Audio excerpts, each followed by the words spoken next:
يعني شوف سبحان الله، الف الف سلامة على عم احمد فتوح.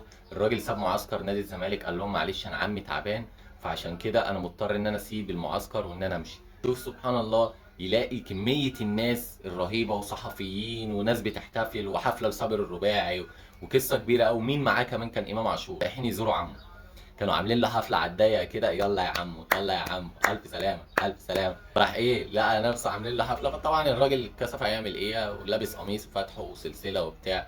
قال لك حفله وعاملين حفله من غيري، طب يلا انا هحتفل معاكم عشان عمي يرجع، على اساس ان مثلا عمه هيفوق بالحفلات. او مثلا احنا عبط مثلا، فمش هنعرف ان انت رايح حفله ومع مين، مع امام عاشور. طب امام عاشور عادي بالنسبه له، الراجل ما كدبش عليهم في حاجه، ولا الراجل هربان من المعسكر ولا اي حاجه، الراجل كده كده مصاب، والله اعلم هيرجع امتى. انما انت تسيب معسكر لفريقك عشان خاطر تروح حفله؟ صابر الرباعي جامد قوي كده يعني، مع احترامنا ليه، بس انت بتتكلم في ايه يعني؟ معسكر فريقي اللي هو خلاص بيعملوا له فتره اعداد عشان كلها شهر ولا حاجه والدوري هيرجع، انا اقوم سايب كل دوت عشان خاطر حفله؟ يا راجل اتفرج عليها على التيك توك، اتفرج عليها على اليوتيوب عادي هيبقى موجود. يا اسطى انت في كتير بيتمنوا يبقوا مكانك، وانت مش مقدر النعمه اللي في ايدك حرفيا.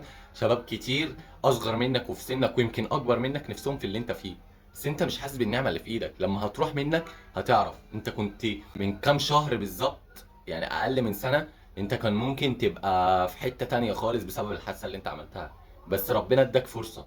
انت المفروض بقى تمشي جنب الحيط، يعني خلاص ده ربنا اداني فرصه وبتاع، فانا ما اكررش اللي انا كنت بعمله تاني، ولا سهر بقى ولا نايتات ولا الكلام ده. انما انت ازاي؟ ايه ده عمي، يلا يا عم يلا يا عم يلا يا عم.